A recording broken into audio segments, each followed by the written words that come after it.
ദൈവത്തിന്റെ അതിപരിശുദ്ധ നാമത്തിന് മഹത്വം. ഞങ്ങളെ കേൾക്കുന്ന എല്ലാവർക്കും വേഗം വരുന്നവനായ യേശു കർത്താവിന്റെ നിസ്തുല്യ നാമത്തിൽ സ്നേഹവന്ദനത്തെ അറിയിക്കുകയാണ്. നമ്മൾ വായിച്ച കുറിവാക്യം, ഞാൻ വേഗം വരുന്നു, നിന്റെ കിരീടം ആരും എടുക്കാതിരിപ്പാൻ തക്കവണ്ണം നിനക്കുള്ളത് പിടിച്ചുകൊള്ളുക. പ്രിയപ്പെട്ടവരെ, ലോക ജീവിതത്തില് നമ്മള് ഭാരങ്ങളും പ്രയാസങ്ങളും നിറഞ്ഞവരായി മുന്നോട്ട് പോകുമ്പോൾ നമ്മുടെ ഭാരം എങ്ങനെ മാറ്റിത്തരുന്നു എന്ന് ഞാൻ കഴിഞ്ഞ ആഴ്ച ഇവിടെ ഓർപ്പിച്ചതായ ഒരു കഥയുണ്ട്. അത് ഓൺലൈനിലൂടെ ലഭിക്കുവാനായിട്ട് ഇടയായില്ല. അതുകൊണ്ട് അത് ഞാൻ ഓർപ്പിച്ച് വേഗത്തിൽ വാക്യത്തിലേക്ക് മടങ്ങി വരുവാൻ തക്കവണ്ണം കർത്താവിൽ ആഗ്രഹിക്കുക. ചൈനയില് ഒരു ഗ്രാമത്തില് സാധുവായ ഒരു സ്ത്രീ താമസിച്ചിരുന്നു. അവരുടെ പേര് നിർമ്മല എന്നായിരുന്നു. പക്ഷെ അവർ പ്രാർത്ഥിക്കുന്ന ഒരു സ്ത്രീ. എന്താ പ്രാർത്ഥിക്കുക എന്ന് പറഞ്ഞാല്, ദൈവസന്നിധിയില് ദൈവത്തെ മനസ്സിലാക്കി മറ്റുള്ളവർക്ക് വേണ്ടി ഇടിവിൽ നിന്ന് കരയുന്നതായ വളരെ ഭക്തയായ ഒരു സ്ത്രീ ആയിരുന്നു. അവർക്ക് ആരുമില്ല, അവരേകാഗിയായി കഴിയുകയാണ് ഒരു ചെറിയ കുടിലില്. പക്ഷെ അവര് നിരന്തരമായി ദൈവസന്നിധിയിൽ പ്രാർത്ഥിക്കും. അവരുടെ ആവശ്യത്തിന് വേണ്ടിയല്ല, ചൈന ദൈവത്തെ കണ്ടുമുട്ടുന്നതിനായിട്ടായിരുന്നു അവർ പ്രാർത്ഥിച്ചുകൊണ്ടിരുന്നത്. എന്നാല് മഴക്കാലം വരാൻ പോവുകയാണ്. അവരുടെ കുടിൽ മേയുവാൻ തക്കവണ്ണം മനുഷ്യരോട് പറയുവാൻ അവർക്ക് ലജ്ജയാണ്. അതുകൊണ്ട് അവർ ദൈവത്തോട് ഇങ്ങനെ പ്രാർത്ഥിച്ചുകൊണ്ടിരുന്നപ്പോൾ അവരുടെ അടുത്തുള്ളതായ ഒരു ധനാഢ്യനായ നിക്ലസ് എന്ന് പറയുന്ന ഒരുവന്റെ അടുക്കിലേക്ക് ചെല്ലുവാനായിട്ട് അവരോട് ദൈവാത്മാവ് പറയുകയും ഒരു ദൈവം പറഞ്ഞതുകൊണ്ട് മനസ്സോടെ അവിടെ കടന്നു ചെല്ലുകയും ചെയ്യുവാനായിട്ട് ഇടയായി തോന്നി. അപ്പൊ നമ്മൾ ഓർക്കുക, ഒരു പ്രഭാതത്തിൽ പ്രാർത്ഥനാനന്തരം ഒരു നിക്ലസിന്റെ കൊട്ടാര സദൃശമായ ഭവനത്തിൽ ചെന്നു. അവിടെ എന്താണ് സംഭവിച്ചെന്നറിയാം. ഇവരെ കണ്ടപ്പോൾ അതേ ആക്രോശിച്ചുകൊണ്ട് പറഞ്ഞു, അവരാവശ്യപ്പെട്ട ഇത് മാത്രമാ, നിങ്ങൾ കൃഷി കഴിഞ്ഞിട്ട് ധാരാളം വൈക്കോല് കൂട്ടിയിട്ടിരിക്കുക, എനിക്ക് നിങ്ങളുടെ ഒരു ദാസനെ വിട്ട് എന്റെ വീടൊന്ന് മേഞ്ഞു തരുവാൻ തക്കവണ്ണം നിങ്ങൾ എന്നെ സഹായിക്കണം എന്ന് മാത്രം അവർ പറഞ്ഞപ്പം പറഞ്ഞു, നീ പ്രാർത്ഥിക്കുന്ന ഒരു സ്ത്രീയല്ലേ, നീ നിന്റെ ദൈവത്തോട് ചോദിര്, ഞാൻ കൃഷി ഉണ്ടാക്കിയത് നിനക്ക് തരുവാനല്ലെന്ന് പറഞ്ഞ് അവരെ ആക്ഷേപിച്ചു വിട്ടു.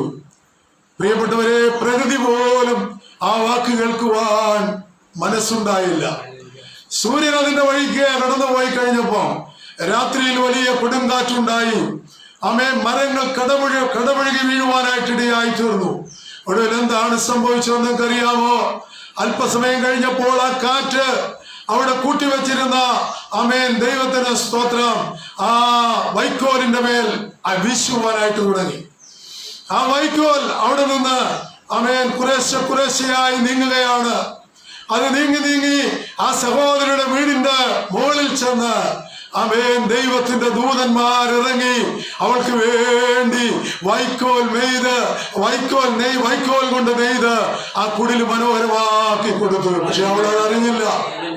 അവളിങ്ങനെ പ്രാർത്ഥിക്കുക, വലിയ മഴയില് ഞാൻ നനയാതിരിക്കുമോ, എന്റെ ഒരു തുള്ളി വെള്ളം വീണാൽ എന്റെ ഭവനത്തിൽ വീഴും, എന്റെ വസ്ത്രങ്ങളെല്ലാം നനയും, എന്റെ ആഹാര സാധനങ്ങൾ നനയും. അവളിങ്ങനെ ദൈവസന്നിധി പ്രാർത്ഥിക്കും. പക്ഷെ ആ രാത്രി ഒരു തുള്ളി മഴ പോലും വീണില്ല. കാരണം എന്നാ, സന്ധ്യയായപ്പോഴേ ദൈവത്തിന്റെ പ്രവൃത്തി ദൈവം ആരംഭിച്ചു. പ്രിയപ്പെട്ടവരെ, അവള് രാവിലെ എഴുന്നേറ്റു. ഒരു തുള്ളി വെള്ളം പോലും എന്റെ വീട്ടിൽ, എന്റെ ഭവനത്തിൽ വീണില്ലല്ലോ എന്നോർത്ത് ദൈവം എന്നോട് ചെയ്ത ആ നന്മയെ ഓർത്ത് അവൾ പുറത്തിറങ്ങി നോക്കിയപ്പോൾ അതിമനോഹരമായി അവളുടെ ഭവനം നെയ്തിരിക്കുന്നത് കാണുവാൻ തക്കവണ്ണം ഇടയായി തീർന്നു. ഞാനിത് പറഞ്ഞത് എങ്ങനെയാണെന്നറിയാമോ? ദൈവം നമുക്ക് വേണ്ടി ചെയ്യുന്ന കാര്യങ്ങൾ എത്ര മനോഹരമായി ചെയ്യുമെന്ന് നമ്മൾ മറന്നു പോകരുത്. കഴിഞ്ഞ നാളുകളിൽ ദൈവം നമുക്ക് എത്ര മനോഹരമായി നമ്മുടെ ചെറുതുബലമായ വിഷയത്തിന്റെ മേൽ പ്രവർത്തിച്ചതോർത്ത് നമുക്ക് ദൈവത്തിന് സ്തോത്രം ചെയ്യാം. ഹല്ലേലൂയ. നമ്മൾ കഴിഞ്ഞ ആഴ്ച ചില കിരീടങ്ങളെ കുറിച്ചാണ് നമ്മൾ പഠിച്ചുകൊണ്ടിരുന്നത്. അതിലൊരു കിരീടത്തെ ഞാൻ പറഞ്ഞുവെങ്കിലും വ്യത്യസ്തമായ ആംഗിളിൽ നിന്നുകൊണ്ട് ആ കിരീടങ്ങളെ, 7 കിരീടങ്ങളുണ്ട്. ആ 7 കിരീടങ്ങളെ കുറിച്ച് ഞാൻ അതിലെ 3 കിരീടങ്ങളെ ഓർപ്പിച്ച് വാക്കുകൾ അവസാനിപ്പിക്കുക. അടുത്ത ആഴ്ചയിൽ ബാക്കിയുള്ള കിരീടം 6 കിരീടങ്ങളാണ്. കിരീടങ്ങളെ ഓർത്ത് ഞാൻ പിന്നീട് പ്രസംഗിക്കുവാനായിട്ട് ആഗ്രഹിക്കുക. അപ്പൊ ഒന്നാമത്തെ കിരീടത്തെ കുറിച്ച് പറയുമ്പോൾ നമ്മൾ ഓർക്കുക, വെളിപ്പാട് പുസ്തകത്തില് നമ്മൾ വായിച്ച ലേഖനത്തിൽ ഇങ്ങനെ പറയുകയാണ്, ഞാൻ വേഗം വരുന്നു. മൂന്നാം അധ്യായത്തിലാ പറയുന്നത്, കർത്താവ് പറയുന്നു ഞാൻ വേഗം വരുന്നു. എന്നാൽ വെളിപ്പാട് പുസ്തകത്തിന്റെ അവസാന വാക്യത്തിലും പറയുന്നു, ഇതാ ഞാൻ വേഗം വരുന്നു. ആമേൻ. കാന്ത പറയുക, ആമേൻ, യേശുവേ വരണമേ. ദൈവത്തിന് സ്തോത്രം. അപ്പൊ നോക്കിയേ, ഈ പുസ്തകം അവസാനിപ്പിക്കുന്നത് കർത്താവിന്റെ വരവിനെ, ആമേൻ, അതിനായി നമ്മൾ ഒരുങ്ങേണ്ടതിന്, അതധികം താമസമില്ലെന്ന് നമ്മളെ ഓർപ്പിക്കുന്നതിന് വേണ്ടിയാണ്. ആമേൻ. അതുകൊണ്ട് ഇവിടെ പറയുകയാണ്, നിന്റെ കിരീടം ആരും എടുക്കാതിരിപ്പാൻ തക്കവണ്ണം നിനക്കുള്ളത് നീ പിടിച്ചുകൊള്ളുക. സ്തോത്രം. അങ്ങനല്ലേ? പിടിച്ചുകൊള്ളുന്നത്, നിനക്കുള്ളത് നീ പിടിച്ചുകൊള്ളുക എന്ന് പറഞ്ഞാൽ, പിടിച്ചുകൊള്ളുക എന്ന് പറഞ്ഞാൽ സൂക്ഷിക്കാൻ തക്കവണ്ണം നമുക്ക് കിട്ടിയിട്ടില്ല, അത് പിടിക്കുകയാണ് ചെയ്തത്. എന്ന് പറഞ്ഞാൽ എനിക്ക് അവിടെ ചെല്ലുമ്പോൾ ഒരു പ്രതിഫലമുണ്ട്, എന്റേത് എനിക്ക് വേണം കർത്താവേ എന്ന് പറഞ്ഞുകൊണ്ട് ക്രിസ്തീയ ഓട്ടക്കളത്തിൽ ഞാനും നിങ്ങളും ധീരതയോടെ ഓടണമെന്നാണ് ഇവിടെ ഓർപ്പിക്കുന്നത്. അപ്പൊ അങ്ങനെയാണെങ്കിൽ ഇവിടെ 7 സഭകളെ കുറിച്ച് പറഞ്ഞിട്ടുണ്ട്. ആമേൻ. ദൈവം 6 സഭകളെ കുറിച്ച് പറഞ്ഞിട്ടുണ്ട്, 6 കിരീടങ്ങളെ കുറിച്ച് പറഞ്ഞിട്ടുണ്ട്. ആമേൻ. ഇവിടെ നമ്മൾ വായിച്ചത് വെളിപ്പാട് പുസ്തകത്തില് മൂന്നാമത് പറയുന്നത് പെർഗമോസ് സഭയെ കുറിച്ചാണ്. ഇത് തന്നെ വലിയൊരു പ്രസംഗ വിഷയമാണ്. ഞാൻ അതുകൊണ്ട് അതിലേക്കൊന്നും കിടക്കുന്നില്ല. ദൈവത്തിന് സ്തോത്രം. പെർഗമോസ് സഭയ്ക്ക് ചില പ്രത്യേകതകളുണ്ട്.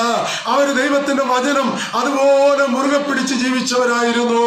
ആമേൻ. ദൈവത്തിന് സ്തോത്രം.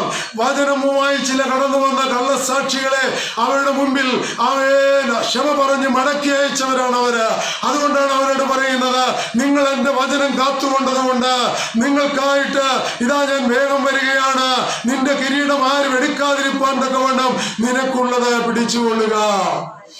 നമുക്കറിയാം, ഒന്നാമത്തെ ആമേൻ, ആമേൻ, 7 നക്ഷത്രം വലം കയ്യിൽ പിടിച്ച് ആമേൻ 7 നിലവിളക്കുകളുടെ മധ്യേ ആമേൻ ഉലാവുന്ന ക്രിസ്തുവിനെ കുറിച്ച് വെളിപ്പാട് പുസ്തകം ആരംഭത്തിലൂടെ പറയുന്നുണ്ട്. 7 നിലവിളക്കുകൾ എന്ന് പറയുമ്പോൾ ആമേൻ അവിടെ ഓർപ്പിക്കുന്നത് സഭകളെ, 7 സഭകളെ കുറിച്ച്. ആമേൻ. ദൈവത്തിന് സ്തോത്രം. അങ്ങനെയാണെങ്കിൽ ആ സഭകളെ കുറിച്ച് ഇവിടെ ഓർപ്പിക്കുമ്പോൾ ഒന്നാമത്തെ സഭ എഫെസോസ്, രണ്ടാമത്തെ സഭ സ്മുർണ സഭയാണ്, 3 നമ്മളിവിടെ വായിച്ചു പെർഗമോസ് ആണ്, 4ാമത് തുയതൈര സഭ, 5 സർദീസിലെ സഭ. ദൈവത്തിന് സ്തോത്രം. 6 ഫിലഡൽഫിയ സഭ, 7 ലവോദിക്കിയ സഭ. 7 സഭകളാകട്ടെ, സോറി. അപ്പൊ ഞാൻ പറഞ്ഞു വന്നത്, ആമേൻ, ദൈവത്തിന് സ്തോത്രം. വാക്കുകൾക്കിടയിൽ ചെറിയ വിഷയം വരും, നിങ്ങൾ ക്ഷമിക്കുക. ദൈവത്തിന് സ്തോത്രം. അപ്പൊ ഈ കിരീടങ്ങളെ കുറിച്ച് നമ്മൾ പഠിക്കാനായിട്ട് പോകുക. ഒന്നാമത്തെ കിരീടം ജീവകിരീടം, ദ ക്രൗൺ ഓഫ് ലൈഫ് എന്നാണ് അതിന് പറയുന്നത്. പ്രിയപ്പെട്ടവരെ, നമ്മൾ ജീവിച്ചു കഴിയുമ്പോൾ നമുക്ക് ലഭിക്കുന്നതായിട്ടുള്ള ജീവകിരീടത്തെ കുറിച്ച് പറയുക. വെളിപ്പാട് പുസ്തകം 2:10 വരുമ്പോൾ അവിടെ ഇങ്ങനെ ഓർപ്പിക്കുന്നുണ്ട്, എന്താണ്? മരണപര്യന്തം വിശ്വസ്തനായിരിക്കുക, എന്നാൽ ഞാൻ നിനക്ക് ജീവകിരീടം നൽകും. അങ്ങനല്ലേ? വായിച്ചു വേണ്ട, അത് മാത്രം വായിച്ചു. മരണപര്യന്തം വിശ്വസ്തനായിരിക്കുക, എന്നാൽ ഞാൻ ജീവകിരീടം നിനക്ക് തരും. ഇവിടെ പറയുകയാണ് ജീവകിരീടം, അത് ക്രൗൺ ഓഫ് ലൈഫ്. അത് പറയുക വെളിപ്പാട് 2:10, മരണപര്യന്തം വിശ്വസ്തനായിരിക്കുക. ഈ വാക്കുകൾക്ക് ഭയങ്കര അർത്ഥം. എപ്പോഴെങ്കിലും ഒരു വിശ്വാസിക്ക് അവിശ്വസ്തനായി പാർക്കാൻ കഴിയില്ല. കാരണം അവന് വേണ്ടി ദൈവം പ്രതിഫലങ്ങൾ ഒരുക്കിയിട്ടുണ്ട്. അതുകൊണ്ട് അവനെപ്പോഴും ദൈവസഭയിൽ വിശ്വസ്തനായിരിക്കണമെന്ന് ഇവിടെ ഓർപ്പിക്കുകയാണ്. ആമേൻ. നമുക്കറിയാം, ഞാനിവിടെ ഓർപ്പിച്ചതുപോലെ ആമേൻ 3ാമത്തെ സഭയായിട്ടുള്ള 6ാമത്തെ സഭയായിട്ടുള്ള ഫിലഡൽഫിയ സഭയ്ക്ക് വേണ്ടി ദൂത് കൊടുക്കുമ്പം പറയുകയാണ്, ആമേൻ, ഇങ്ങനെ പറയുകയാണ്, നിങ്ങൾക്ക് ജീവകിരീടമുണ്ട്, നിങ്ങൾ അതുകൊണ്ട് എന്ത് ചെയ്യണം? ജീവപര്യന്തം വിശ്വസ്തരായിരിക്കുക, ഞാൻ നിങ്ങൾക്ക് ജീവകിരീടം തരും. എന്നിട്ട് അതിന്റെ മുകളിലുണ്ടല്ലേ, പരീക്ഷ സഹിച്ച നിങ്ങൾ പരീക്ഷിക്കേണ്ട വിശാല നിങ്ങൾ പോകുന്നു. 10 ദിവസം നിങ്ങൾക്ക് ഉപദ്രവം ഉണ്ടാകും. 10 ദിവസം നിങ്ങൾക്ക് ഉപദ്രവം ഉണ്ടാകും. മരണപര്യന്തം വിശ്വസ്തനായിരിക്കുക, മരണപര്യന്തം വിശ്വസ്തനായിരിക്കുക. പ്രിയപ്പെട്ടവരെ, മതി. പ്രിയപ്പെട്ടവരോട് പറയുകയാണ്, നിങ്ങളുടെ ജീവിതത്തിൽ പരീക്ഷകൾ ഉണ്ടാകും. ഇല്ലേ? എനിക്ക് പനിയുണ്ടായി ചോദിക്കാൻ പറ്റുമോ? ദൈവം അറിയാതെ ഒന്നും സംഭവിക്കില്ല അല്ലേ? നമുക്ക് ദൈവത്തോട് എന്തുകൊണ്ടൊന്നും ചോദിക്കാൻ കഴിയില്ല. കാരണം എന്നെ ആ ഒരു രീതിയിലൂടെയാണ് ദൈവം പഠിപ്പിച്ചെടുത്തത്. അപ്പൊ അതുകൊണ്ട് ഞാൻ ഒരിക്കലും ചോദിച്ചില്ല. പക്ഷെ എനിക്ക് ഒന്നും അറിയാം, ഞാൻ പ്രാർത്ഥിച്ചുകൊണ്ടിരുന്നു. വ്യാഴാഴ്ച ഇവിടെ എഴുന്നേറ്റ് നിൽക്കാനുള്ള കൃപ ദൈവം തരും. അത് ഞാൻ വിശ്വസിച്ച് പ്രാർത്ഥിച്ചുകൊണ്ടിരുന്നു. ദൈവത്തിന് സ്തോത്രം. അപ്പൊ യാക്കോബ് 1:12 ഇങ്ങനെ പറയുകയാണ്, പരീക്ഷ സഹിച്ച് അന്ത്യം വരെ ആമേൻ നിലനിൽക്കുന്നവർക്കും രക്തസാക്ഷികൾക്കും ആമേൻ ഈ കൃപ ആമേൻ ഈ കിരീടം ലഭിക്കുമെന്നൂടെ പറയുകയാണ്. വായിച്ചിട്ടാണെന്ന് തോന്നി. യാക്കോബ് പരീക്ഷ സഹിക്കുന്ന മനുഷ്യൻ ഭാഗ്യവാൻ, അവൻ കൊള്ളാവുന്നവനായി തെളിഞ്ഞ ശേഷം കർത്താവ് തന്നെ സ്നേഹിക്കുന്നവർക്ക് വാഗ്ദത്തം ചെയ്തോ. രണ്ട് കാര്യത്താൽ ഏത് കാര്യവും ഉറപ്പാക്കുമെന്ന് 2 സാക്ഷികളുടെ വാമൊഴിയാൽ ഇവിടെ 2 പ്രാവശ്യം പിന്നെ പറഞ്ഞിരിക്കുക. എന്താ? നമുക്ക് ആമേൻ ഇവിടെ പറയുന്നു, പരീക്ഷ സഹിക്കുന്ന മനുഷ്യൻ ഉണ്ടോ ഭാഗ്യവാനാണോ? നമ്മൾ പറയും ലോട്ടറി അടിക്കുന്നവനാ അല്ലേ? പരീക്ഷ സഹിക്കുന്ന മനുഷ്യൻ ഭാഗ്യവാനാണോ? വേദവസം പറയുന്നു ഭാഗ്യവാനാണെന്ന്. ഞാൻ കേട്ടിട്ടുണ്ട് പലരും ലോട്ടറി എടുത്തിട്ട് അവർക്ക് വലിയ വിശ്വാസമൊന്നുമില്ല. എന്നാ അറിയാം, ഇതിനകത്ത് വെക്കും, ബൈബിളിൽ എടുത്ത് വെക്കും ലോട്ടറി അടിക്കാൻ. കുഞ്ഞെ കിട്ടത്തില്ല കേട്ടോ, വെറുതെയാ കേട്ടോ. ഇവിടെ പറയുക പരീക്ഷ സഹിക്കുന്ന മനുഷ്യൻ ഭാഗ്യവാൻ. അപ്പൊ നോക്കിയേ, പരീക്ഷ ജീവിതത്തിൽ ഉണ്ടായില്ലെങ്കിൽ നമുക്ക് ദൈവത്തെ അറിയാൻ കഴിയില്ല. ഒരു സ്വത്രം പറഞ്ഞാട്ടെ. ഞാൻ പറയട്ടെ, ജീവിതത്തില് എന്തെല്ലാം പ്രതിസന്ധികളിലൂടെ നമ്മൾ കടന്നു പോയവരാ. എൻ്റെ അനുഭവം അതാ. ഞാൻ ഇന്ന് ഓർക്കുന്നു, എനിക്ക് ഒരു പ്രതികൂല സാഹചര്യത്തിലൂടെ കടന്നു പോകേണ്ട ആവശ്യമില്ലായിരുന്നെങ്കിൽ രണ്ടാമത് വീണ്ടും ഖത്തറിൽ എനിക്ക് കടന്നു പോകാമായിരുന്നു. പക്ഷെ എന്നെ അപ്പം ദൈവത്തിനായിട്ട് ഇവിടെ ഉപയോഗിക്കണമെന്ന് ദൈവം നിശ്ചയിച്ചിരുന്നു. അപ്പൊ നമുക്ക് പരീക്ഷ ഉണ്ടെങ്കിൽ ആമേൻ അത് ഭാഗ്യവാനായി തീരുകയുള്ളൂ. കാരണം എന്നറിയോ, അതുവരെ ഈ ദൈവത്തെ വാസ്തവമായി അറിയത്തില്ല. ഞാൻ കഴിഞ്ഞ ആഴ്ച പറഞ്ഞ പോലെ ഒരു 120 പേജുള്ള ബുക്ക് നിറച്ച് ഞാൻ കണ്ട സിനിമയുടെ പേര് എഴുതിയിട്ടുണ്ട്. ഞാൻ വെറുതെ പോകും. എനിക്കൊരാഗ്രഹമുള്ള സിനിമ കാണുന്നത്, അത് എവിടെ ഉണ്ടോ അല്ലേ? കൊച്ചിലെ ഞാൻ ഓർക്കുന്നു, അമ്മയും അച്ചാനും എല്ലാം ഉറങ്ങിയിട്ട് ഞാൻ സൈഡിലെ മുറിയിലാണ് കിടക്കുന്നത്. എൻ്റെ 2-3 സ്നേഹിതന്മാരുണ്ട്. അവരോട് പറയും, നമുക്ക് സെക്കൻഡ് ഷോയ്ക്കായിട്ട് പോരണമെന്ന്. ഞാൻ ഇന്ന് ഓർക്കുന്നു, മഹാലക്ഷ്മിയിലെ സെക്കൻഡ് ഷോയ്ക്ക് ഭയങ്കര ഇടിയാണ്. പക്ഷെ ടിക്കറ്റ് കിട്ടത്തില്ല. കാണാനത് ഞങ്ങൾക്ക് ഭയങ്കര പാടാണ്. ടിക്കറ്റ് കിട്ടാൻ ഞങ്ങൾക്ക് നീളക്കുറവാണ്. ശ്വാസം മുട്ടവരുടെ നിന്നാൽ. അതുകൊണ്ട് ഞങ്ങൾ പറയും, ചേട്ടന്മാരെ ജാക്കൂടെ എടുത്ത് തരാണെന്ന് പൈസ ഏൽപ്പിക്കുമായിരുന്നു. അപ്പൊ ദൈവത്തെ അറിയാതെ ജീവിക്കുമ്പോൾ നമ്മൾ മറന്നു പോകരുത്, നമ്മൾ ഭാഗ്യവാന്മാരല്ല. എന്നാൽ പരീക്ഷ സഹിക്കുന്ന മനുഷ്യനാണ് ഭാഗ്യവാൻ. എന്തിനാണെന്നറിയാമോ? അവൻ കൊള്ളാവുന്നവനായി തെളിഞ്ഞ ശേഷം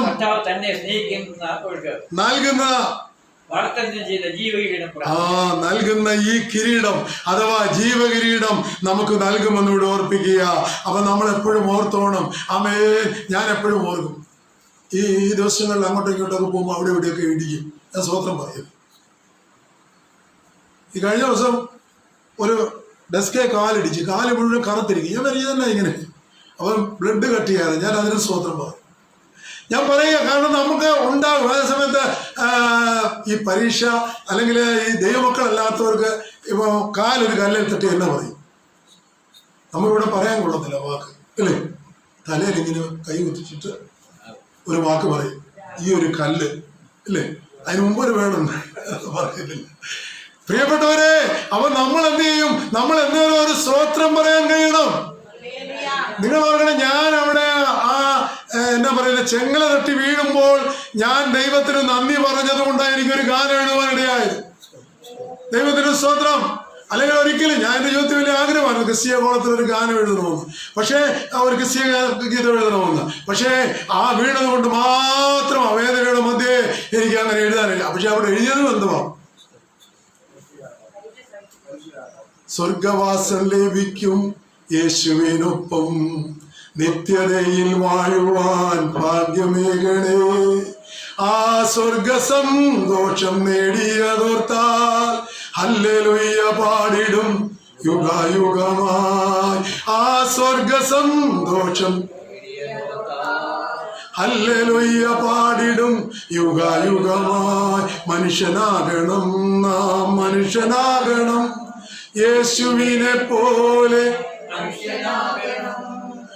മനുഷ്യനാകണം നാം, മനുഷ്യനാകണം യേശുവിനെ. അപ്പൊ യേശുവിനെ പോലെ ഭൂമിയിലായിരിക്കുമ്പോ പരീക്ഷ വരുമ്പോ അത് സഹിക്കാനുള്ള കൃപ മനുഷ്യർക്ക് കിട്ടും. അങ്ങനെയുള്ള യേശുവിനെ പോലെ നമ്മളായിത്തീരുമ്പോഴാണ് ദൈവം നമ്മളെ പരീക്ഷ സഹിച്ചു. ഇവിടെ പറയുകയാണ്, ആ പരീക്ഷ സഹിക്കണം, നീ ഭാഗ്യവാനാ, നീ കൊള്ളാവുന്നവനായി തീരും ദൈവസന്നിധിയിൽ. എന്നിട്ട് അത് തെളിയണം. അതെ, ഭൂമിയിലായിരിക്കുമ്പോൾ അത് തെളിയണം, അല്ലേ? ഞാൻ മുമ്പേ പറഞ്ഞതുപോലെ പ്രയാസങ്ങൾ വരുമ്പോൾ എന്താ ചെയ്യണ്ടേ? ദൈവത്തിന് സ്തോത്രം പറയുക. അപ്പോൾ ദൈവത്തെ അറിയാം, ഇവൻ കൊള്ളാം. ഉറക്കം വരുന്നോ? ഒരു കൈ ഉയർത്തി അല്ലേ പറഞ്ഞേ ദൈവത്തിന്റെ സ്തോത്രം. അപ്പൊ ഇവിടെ പറയുകയാണ്, കൊള്ളാവുന്നവനായി തെളിഞ്ഞ ശേഷം കർത്താവ് തന്നെ സ്നേഹിക്കുന്നവർക്ക് നൽകുന്ന ഇതാണ് ഈ ജീവകിരീടം. Praise the Lord, praise the Lord. ഞാൻ മുമ്പോട്ട് പോകാൻ ആഗ്രഹിക്കുക. അപ്പൊ അതിനെക്കുറിച്ച് പറയുമ്പോൾ ഹല്ലേലൂയ, ഒരു വാക്യം ഞാൻ ഓർപ്പിക്കാം. പരീക്ഷ സഹിച്ച് അന്ത്യം വരെ വിശ്വസ്തരായി നിലനിൽക്കുന്നവർക്കും മാത്രം മല്ല, പിന്നെ രക്തസാക്ഷികൾക്കും ഈ കിരീടം ലഭിക്കും. ആമേൻ. അതുകൊണ്ട് ആമേൻ. പ്രവൃത്തികളുടെ പുസ്തകത്തിലേക്ക് നമ്മൾ വായിക്കുമ്പോൾ ഇങ്ങനെ പറയുന്നുണ്ട്, നിങ്ങൾ ശക്തി ലഭിച്ചിട്ട് യഹൂദയിലും യെരൂശലേമിലും ശമര്യയിലും ലോകത്തിന്റെ അറ്റത്തോളം എന്റെ സാക്ഷികളാകുമെന്ന് ശിഷ്യന്മാരോട് പറയുക. അവരായില്ലയോ? നമുക്ക് നമ്മുടെ നാട്ടിൽ സാക്ഷികളാകാൻ കഴിയുന്നില്ലേ?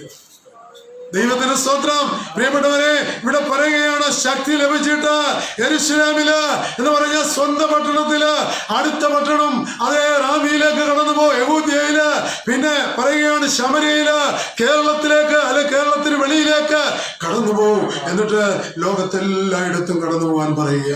അവർ ശക്തി ലഭിച്ച് അവർ കേട്ടതുപോലെ തന്നെ അവര് അസ്ഗിയോൻ മാളികയിൽ ഇരുന്ന് ശക്തി പ്രാപിച്ച് അവര് ലോകം മുഴുവൻ ഈ സുവിശേഷം അറിയിച്ചതുകൊണ്ട് ഇന്ന് നമുക്കും ഈ രക്ഷയുടെ പാനപാത്രമെടുത്ത് ദൈവത്തിന് സ്തോത്രം ചെയ്യുവാനായിട്ട് കഴിയുന്നത്. ദൈവത്തിന് സ്തോത്രം. അതുകൊണ്ട് നമ്മൾ മറന്നു പോകരുത്, പരീക്ഷ സഹിക്കുന്ന മനുഷ്യൻ ഭാഗ്യവാനാണ്.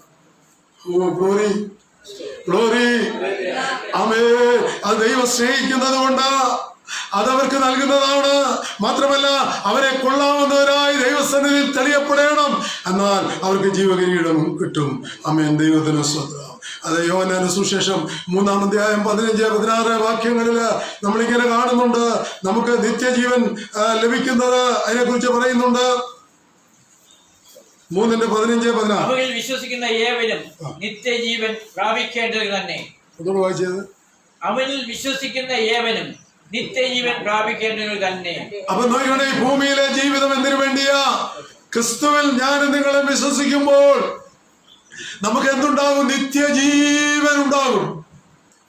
അതുകൊണ്ട് ആ ശിഷ്യന്മാർ പറഞ്ഞു, നിത്യജീവ മൊഴികൾ എന്നിൽ.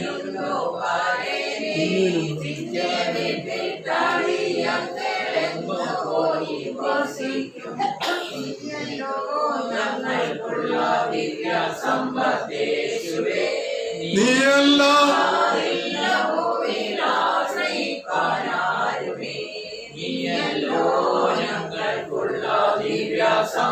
യേശുവേ, നീയല്ല. പ്രിയപ്പെട്ടവരെ, നമ്മൾ മറന്നു പോകരുത്. നമ്മുടെ ജീവിതത്തില്, അതെ ശിഷ്യന്മാരുടെ ജീവിതത്തിൽ ആദ്യ സമയത്ത് അവൻ നിങ്ങൾക്കും അവൻ എന്നെ വിട്ടു പോകണമെങ്കിൽ പൊക്കോളാൻ പറഞ്ഞപ്പോഴാ അവൻ പറഞ്ഞത്, ശിഷ്യൻ പറഞ്ഞത് എന്താ? നിന്റെ പക്കൽ നിത്യജീവന്റെ മുഴുവൻ. ഒരു ഭക്തൻ അത് പാട്ടാക്കി മാറ്റി. സ്വത്രം. എന്തിനാ? നമുക്കൊക്കെ പാടാനായിട്ട്. ദൈവത്തിന് സ്തോത്രം. അപ്പൊ അങ്ങനെയാണെങ്കിൽ നമ്മൾ വീണ്ടും വായിക്കാം. ക്രിസ്തുവിൽ വിശ്വസിക്കുന്നവന് നിത്യജീവനുണ്ട്. വിശ്വസിക്കാത്തവർ നശിച്ചു പോകാതെ നിത്യജീവൻ പ്രാപിക്കേണ്ടതിന് ദൈവം അവനെ നൽകുവാൻ തക്കവണ്ണം ലോകത്തെ സ്നേഹിച്ചു. ലോകത്തെ എന്ന് പറയുമ്പോ എന്നെ നിങ്ങളെയും പിതാവാ ദൈവം സ്നേഹിച്ചത് കൊണ്ട് ഈ നിത്യജീവൻ നമുക്ക് പ്രാപിപ്പാൻ കഴിഞ്ഞത്. പ്രിയപ്പെട്ടവരെ, നിങ്ങൾ മറന്നു പോകരുത്. മാമോദിസായില് എനിക്ക് നിങ്ങൾക്കും ആമേൻ മുഴുവനാൽ പരിശുദ്ധ റൂഹായുടെ അനുഭവം ലഭിച്ചു. എന്നാൽ ഞാനും നിങ്ങളും വളർന്നു വരുമ്പോൾ തെറ്റിപ്പോകാതിരിപ്പാൻ തക്കവണ്ണം പിതാക്കന്മാർ ബാക്കി കാര്യങ്ങളെല്ലാം ക്രമീകരിച്ചിട്ടുണ്ട്. അതുകൊണ്ട് ഞാൻ ഒരു കാര്യം വളരെ വ്യക്തമായി ഓർപ്പിക്കുകയാ, ഈ ആത്മാവിനെ കെടുക്കുന്നതായ ഒരു പ്രവൃത്തിയും നമ്മുടെ ജീവിതത്തിൽ ഉണ്ടാകരുത്. സ്തോത്രം, ദൈവത്തിന് സ്തോത്രം. അതിന്റെ ബാക്കി വായിച്ച്. അവൻ ലോകത്തെ സ്നേഹിച്ചു. ദൈവം തന്റെ പുത്രനെ ലോകത്തിൽ അയച്ചത് ലോകത്തെ വിധിപ്പാനല്ല, ലോകം അവനാൽ രക്ഷിക്കപ്പെടേണ്ടതിനത്രേ. ലോകം അവനാൽ, അവൻ ദൈവം ആഗ്രഹിച്ചില്ല ഒരു മനുഷ്യനെയും വിധിക്കുവാൻ. എന്നാൽ ദൈവത്തിന്റെ പുത്രൻ മുഖാന്തരം എല്ലാവരെയും സ്നേഹിച്ചത് കൊണ്ടാണ്, സ്നേഹിക്കുന്ന കാര്യമാണ് ദൈവം ആഗ്രഹിച്ച. അടുത്ത വാക്യം. അവനിൽ വിശ്വസിക്കുന്നവന് ന്യായവിധി ഇല്ല. ഉണ്ടോ? പല ആളുകളും പറയുന്നുണ്ട് ന്യായവിധിയുണ്ട്. പൗലോസ്ലീഹ പറഞ്ഞു, ഇപ്പോൾ ക്രിസ്തുവേശുള്ളവർക്ക് നമുക്ക് ശിക്ഷാവധിയില്ല. കാരണം എന്ന് പറഞ്ഞാൽ നമ്മള് അനുദിന ജീവിതത്തിൽ ആമേൻ കർത്താവിന്റെ രക്തം കൊണ്ട് ആമേൻ ശുദ്ധീകരണം പ്രാപിച്ച് ദൈവകൃപയിൽ നമ്മൾ വളരുന്നവരാ. അതുകൊണ്ട് നമ്മൾ ദൈവമക്കളാ. ആമേൻ, ആ ദൈവമക്കൾക്ക് എന്താ ന്യായവിധിയില്ല. വായിച്ചേട്ടെ. വിശ്വസിക്കാത്തവന് ദൈവത്തിന്റെ ഏകജാതന പുത്രന്റെ നാമത്തിൽ വിശ്വസിക്കായികയാൽ ന്യായവിധി വന്നു കഴിഞ്ഞു. കണ്ടോ, നമ്മളും കഴിഞ്ഞ ആഴ്ച ചിന്തിച്ച അതേ വാക്യം തന്നെ ഇവിടെ വന്നിരിക്കുന്നു. അതേ ന്യായവിധി വന്നിരിക്കുന്നു. ആമേൻ എന്ന് പറഞ്ഞു കഴിഞ്ഞാൽ ദൈവത്തിൽ വിശ്വസിക്കാത്തവന് ഒരു ന്യായവിധി ഉണ്ട്. ഞാൻ എപ്പോഴും പറയുന്നില്ല, എനിക്ക് ഒത്തിരി സന്തോഷം വാക്യം ഓർക്കും. ജ്ഞാനായക്കാർ അല്ലെങ്കിൽ നമ്മുടെ ആൾക്കാർ 4 കാര്യം എപ്പോഴും ഓർത്തു അല്ലേ? ഈ ഭൂമി ജീവിക്കുക, അടിച്ചു പൊളിച്ചൊക്കെ ജീവിക്കുക, പക്ഷെ ഒരു മരണമുണ്ട്. മരണത്തിനപ്പുറം ഒരു സ്വർഗവും നരകവും ഉണ്ട്. നോക്കി, പിതാക്കന്മാര് പറയാം നിന്റെ എന്ന് പറഞ്ഞാൽ മറ്റുള്ളവരോട് ഞാൻ പറയാനല്ല, ഞാൻ ഓർത്തോണം എപ്പോഴും മരണം സംഭവിക്കാം. എന്നാൽ അത് കഴിഞ്ഞ് നിനക്കൊരു ന്യായവിധിയും പിന്നെ അത് കഴിഞ്ഞൊരു സ്വർഗവും ഒരു നരകമുണ്ട്. അപ്പൊ ഇവിടെ പറഞ്ഞു ന്യായവിധി ആർക്കാണ്? പുത്രനിൽ വിശ്വസിക്കാത്തവനാണ് ന്യായവിധി. ആ ന്യായവിധിക്ക് വേണ്ടി അല്ല ദൈവം നമ്മളെ വിളിച്ചിരിക്കുന്നത്. ദൈവം നമ്മളെ വിളിച്ചിരിക്കുന്നത് നിത്യതയിലേക്ക്, നിത്യജീവൻ തന്ന് നിത്യതയിലേക്ക് പ്രവേശിപ്പാനാ. ദൈവത്തിന് സ്തോത്രം. അങ്ങനെയാണെങ്കിൽ ഇതിനൊരർത്ഥമുണ്ട്. സ്വർഗീയ അതെവിടെയെങ്കിലും ഓർപ്പിക്കുകയാണ്. സ്വർഗീയ മഹത്വത്തെ അതിന്റെ സമ്പൂർണമായ അളവിൽ വിശ്വസിക്കുന്നവന് ലഭിക്കുന്നതാണ് ആമേൻ ഈ ജീവകിരീടം. ഈ കിരീടമുണ്ടല്ലോ, സ്വർഗീയ ഭവനത്തിൽ നിത്യജീവന്റെ ആഴങ്ങളെ അനുഭവിച്ചുകൊണ്ട് സന്തോഷിപ്പാനിട വരും. കേട്ടോ, ഈ ജീവകിരീടം ലഭിക്കുന്നവരുടെ ഒരു പ്രത്യേകത എന്നാണെന്നറിയാമോ? ആമേൻ, സ്വർഗീയ ഭവനത്തിൽ നിത്യജീവന്റെ ആഴങ്ങളെ എന്ന് പറഞ്ഞു കഴിഞ്ഞാൽ അന്ന് നമ്മളിത് കേട്ടിട്ടേ ഉള്ളൂ. ആ നിത്യജീവൻ നമ്മൾ ലഭിച്ചുവെന്ന് വിശ്വസിച്ചിട്ടേ ഉള്ളൂ. എന്നാൽ ആ സ്വർഗത്തിന്റെ സന്തോഷം, ആ നിത്യജീവന്റെ ആഴം മറ്റുള്ളവരിൽ നിന്ന് വ്യത്യസ്തനായി ഞാനെന്ന് വിശ്വസ്തനായി ജീവിച്ചത് കൊണ്ട്, ജീവപര്യന്തം വിശ്വസ്തനായിരുന്നത് കൊണ്ട് എനിക്ക് ജീവകിരീടം ലഭിച്ചിരിക്കുന്നു എന്നുള്ളതായ ആ വലിയ വിശ്വാസം നമ്മുടെ ഹൃദയത്തിൽ ആമേൻ ദൈവം തരുമെന്ന് ഇവിടെ കാണുകയാണ്. ആമേൻ. അങ്ങനെയാണെങ്കിൽ നിത്യജീവന്റെ ആഴങ്ങളെ അനുഭവിച്ചുകൊണ്ട് സന്തോഷിപ്പാൻ ഇടവരുന്ന ഒരു കാലം നമ്മുടെ ജീവിതത്തിലുണ്ടാകും. ദൈവത്തിന് സ്തോത്രം. ഞാൻ ഒരു സംഭവകഥ ഞാൻ നിങ്ങളോട് ഓർപ്പിക്കാം. കഴിഞ്ഞ ദിവസം ഞാൻ വീണ്ടും വായിച്ചപ്പം കണ്ടതാണ്. ആഫ്രിക്കയിലൊക്കെ അനേക ആളുകൾ ഭാര്യയും ഭർത്താവും വ്യക്തിപരമായും ഒക്കെ കർത്താവിന്റെ വേലയ്ക്ക് വേണ്ടി നരഭോജികളായ അവരുടെ ഇടയിലേക്ക് അവയെ സ്നേഹിക്കുന്ന ഒരു കർത്താവിനെയും കൊണ്ട് ആദ്യകാലങ്ങളിൽ നൂറ്റാണ്ടുകൾക്ക് മുമ്പ് കടന്നു പോയിട്ടുണ്ട്. എന്നാൽ നമ്മളൊരു കാര്യം മറന്നു പോകരുത്. ആഫ്രിക്കയിൽ സുശേഷ വേലയ്ക്ക് വേണ്ടി തന്റെ കുടുംബത്തെ ഉപേക്ഷിച്ച് കടന്നുപോയ ഒരേ യൗവനക്കാരനെ കുറിച്ച് കഴിഞ്ഞ ദിവസം രാത്രിയിൽ ഞാൻ ഈ പ്രസംഗം തയ്യാറാക്കുമ്പോൾ കഴിഞ്ഞ മുമ്പത്തെ ദിവസം വായിക്കുവാനായിട്ട് ഇടയായി തീർന്നു. അദ്ദേഹം ആഫ്രിക്കയിലേക്ക് പോയി. അദ്ദേഹത്തെ അതൊരാൾ ഉപദ്രവിക്കുവാനിടയായി. ഈ ഉപദ്രവമൊക്കെ താൻ സഹിച്ചത് എന്തിനാ? തൻ്റെ ഉള്ളിൽ ക്രിസ്തു തന്ന നിത്യജീവൻ ഇന്നല്ലെങ്കിൽ നാളെ ഞാൻ കടന്നു ചെല്ലുമ്പോൾ എനിക്ക് ലഭിക്കുമെന്നുള്ള വലിയ വിശ്വാസത്തിലാണ് ആമേൻ അദ്ദേഹം അത് വിശ്വസിക്കുവാനിടയായി തീർന്നത്. പ്രിയപ്പെട്ടവരെ, ആ വയോധികൻ അദ്ദേഹം അനേക നാളുകൾ സുവിശേഷ വേല ചെയ്തു. 100 കണക്കിന് ആളുകൾ മനസ്സന്തരപ്പെടുവാൻ ഇടയായി തീർന്നു. അങ്ങനെ ഒടുവിൽ അദ്ദേഹത്തിന് ജോലി ചെയ്യുവാൻ കഴിയാത്തൊരവസ്ഥയിലേക്ക് പ്രായാധിക്യത്തിലേക്കായി കഴിഞ്ഞപ്പോൾ തൻ്റെ സ്വന്തം ഭവനത്തിലേക്ക് പോകാൻ താൻ ആഗ്രഹിച്ചു. അങ്ങനെ ഇരിക്കുമ്പോൾ അന്ന് ഷിപ്പ് മാത്രമേ ഉള്ളൂ. ആഫ്രിക്കയിലേക്ക് അമേരിക്കയിൽ നിന്ന് മിഷണറിമാരെ അയക്കുവാനും ആളുകളെ കൊണ്ടുപോകാനും അന്ന് കപ്പലുകൾ അയക്കുന്നുണ്ട്. ആ ഒരു ഷിപ്പ് കടന്നു വരുവാൻ ഇടയായി തീർന്നു. ആ മനുഷ്യൻ ആ ഷിപ്പിൽ കയറിയപ്പോൾ അദ്ദേഹം കണ്ടൊരു കാര്യമുണ്ട്. ഒരു രാജകുമാരൻ അവിടെ വന്നിരുന്നത് എന്തിനാണെന്നറിയാമോ? അവൻ വന്നിരുന്നത് അവനെ മൃഗങ്ങളെ വേട്ടയാടുന്നതിന് വേണ്ടിയാ.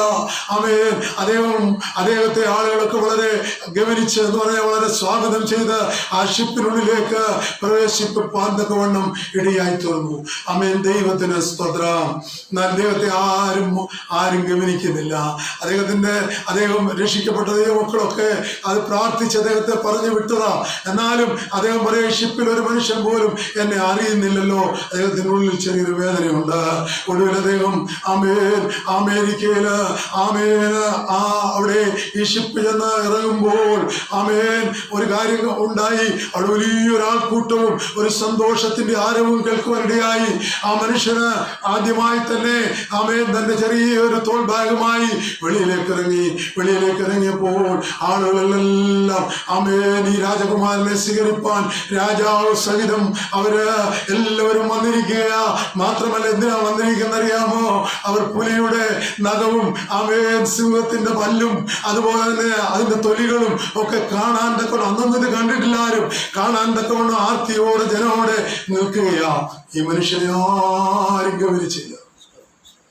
ഇദ്ദേഹം നടന്നു പോകുമ്പോൾ ഇദ്ദേഹത്തിന്റെ ഉള്ളിൽ ഒരു ചിന്ത വന്നു. എന്റെ ദൈവമേ, എന്നെ ആരും ഗമനിച്ചില്ലല്ലോ. എൻ്റെ ജീവിതകാലം മുഴുവൻ ഞാൻ ആഫ്രിക്കയിൽ പോയി വേല ചെയ്തു. മടങ്ങി വന്നൊരു മനുഷ്യൻ എന്നെ സ്വീകരിപ്പാനില്ലല്ലോ. പ്രിയപ്പെട്ടവരെ, ഉടനെ ദൈവാത്മാവനോട് പറഞ്ഞു, നീ ഇതുവരെ നിന്റെ വീട്ടിലെത്തിയിട്ടില്ല. എന്നാ കാര്യം എന്നറിയാമോ? അവനോട് ഇങ്ങനെ പറഞ്ഞു, ഇത് നിന്റെ വീടല്ല, ഇത് നിനക്ക് പാർക്കാൻ തന്ന ലോകമാ. ഇത് ലോകത്തിലല്ല നിന്റെ വീട്. നിനക്കൊരു സ്വർഗീയ പ്രതീക്ഷയുണ്ട്. ഒരു സ്വർഗമുണ്ട്. ആയിരക്കണക്കിന് ദൂതന്മാർ നീ ചെയ്ത വേലയ്ക്കനുസരിച്ച് നിന്നെ സ്വീകരിക്കുന്ന ഒരു ദിവസമുണ്ട്. ആ മനുഷ്യൻ ദൈവസന്നിധിയിൽ നെടുമ്പാടും യാടിൽ തന്നെ വീണ് നിലവിളിച്ചിട്ട് പറഞ്ഞു, ഞാൻ അറിയാതെ പറഞ്ഞു പോയി, എന്നോട് ക്ഷമിക്കണമേ എന്ന് അദ്ദേഹം പറഞ്ഞ് എന്നെ സ്വീകരിപ്പാൻ ദൂതന്മാർ വരുന്നൊരു ദിവസമുണ്ടെന്ന് വിശ്വസിച്ച് തന്റെ ശിഷ്ടായുസ് ജീവിച്ചു. ആമേൻ. അങ്ങനെയാണെങ്കിൽ ഇവിടെ പറയുകയാണ്, ഒന്ന് ജീവകിരീടം, അത് മരണപര്യന്തം വിശ്വസ്തരായിരിക്കുന്നവർക്ക് ലഭിക്കുന്ന കിരീടമാണെന്ന് നമ്മൾ കാണുകയാണ്. രണ്ടാമത്, നമ്മൾ കഴിഞ്ഞ ആഴ്ച നമ്മൾ ചിന്തിച്ചിരുന്നില്ല എങ്കിലും ഞാൻ അത് അതിൻ്റെ എന്നാ പറയുന്നത് അടുക്കനുസരിച്ച് ഞാൻ പറയാൻ ആഗ്രഹിക്കുക. രണ്ടാമത്തെ കിരീടം വാടാത്ത കിരീടം, the crown of an imperishable എന്നാണ് പറയുന്നത്. അതായത് വാടാത്ത കിരീടം. ഇതിനെക്കുറിച്ച് പറയുമ്പോൾ എപ്പോഴും എല്ലാവരും പറയുന്ന ഒരു കാര്യമുണ്ട്. ഒളിമ്പിക്സ് ആദ്യം ആരംഭിക്കുമ്പോൾ ഒന്നാമത് ഫിനിഷിംഗ് പോയിന്റിലെത്തുന്ന ആളുകൾക്ക് ഫസ്റ്റിന് കൊടുത്തിരിക്കുന്നത് ഒലിവ ഇല കൊണ്ടുണ്ടാക്കിയ കിരീടങ്ങളായി.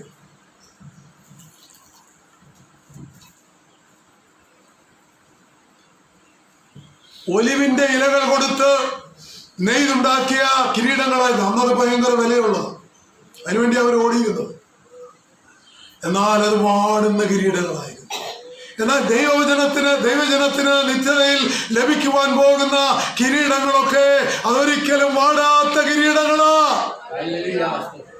സ്വോത്രം പോരാ. ഇടയ്ക്കിടയ്ക്ക് എന്നെ വെള്ളം കുടിപ്പിക്കുന്നത്. പ്രാർത്ഥനയുടെ ആയിരിക്കണേ.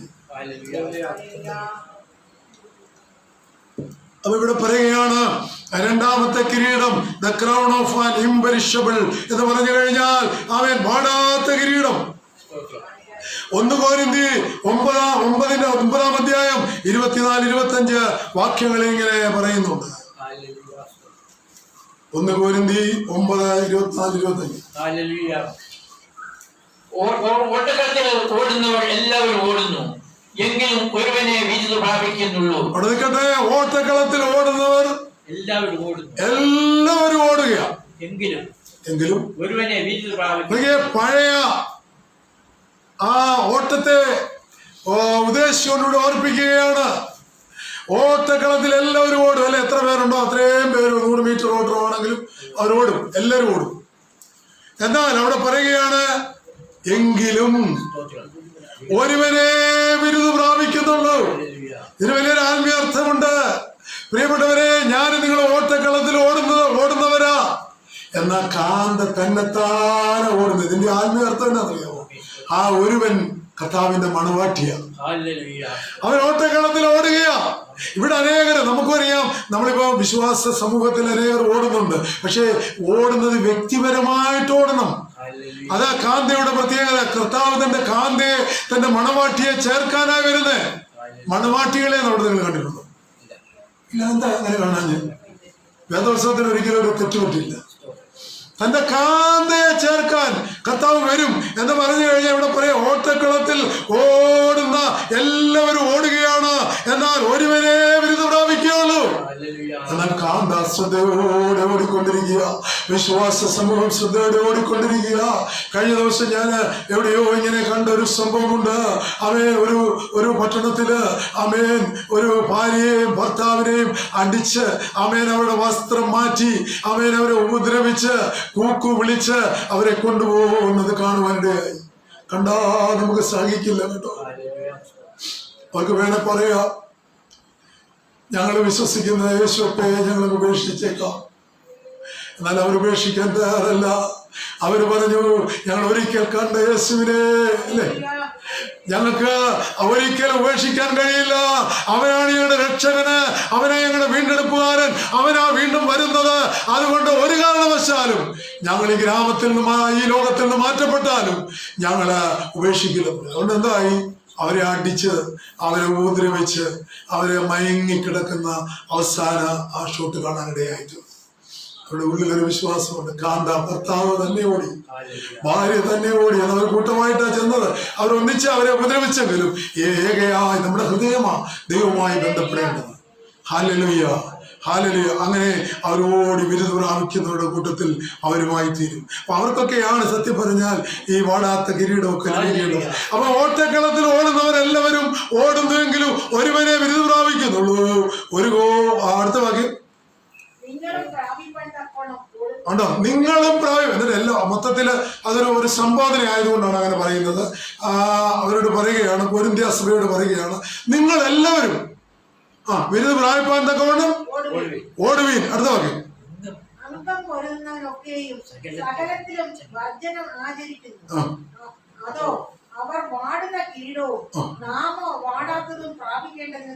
ഒന്നുകൂടെ വായിച്ചാ ഭാഗം ഒന്നുകൂടെ വായിക്കില്ല. അംഗം പൊരുന്നവൻ. നിങ്ങൾ കേട്ടിട്ടുണ്ടോ ഗുസ്തിക്കാരൻ? അവരൊക്കെ എന്ന് പറഞ്ഞ ഒരു എന്താ, അവർക്ക് നിഷ്കർഷിച്ചുള്ള ആഹാരം മാത്രമേ അവർ കഴിക്കത്തുള്ളൂ. മുട്ടയും ഇറച്ചിയും മീനും ഒന്നും അവരൊന്നും തിന്നത്തില്ല. അവർക്ക് ആവശ്യമുള്ളത് എന്താന്ന് വെച്ചാൽ അത് മാത്രമേ അവർ കഴിക്കത്തുള്ളൂ. അപ്പൊ പറയുകയാണ്, വർജനം ആചരിക്കുന്നു.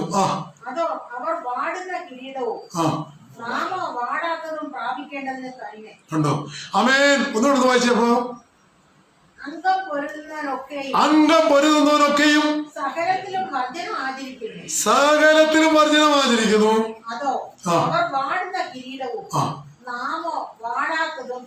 അപ്പൊ ഇതിനുള്ളിലൊരു അർത്ഥമുണ്ട്, ആത്മീയ അർത്ഥമുണ്ട്. എന്നറിയാമോ? നമ്മളൊക്കെ വർജനം ആചരിക്കുന്നവരാ.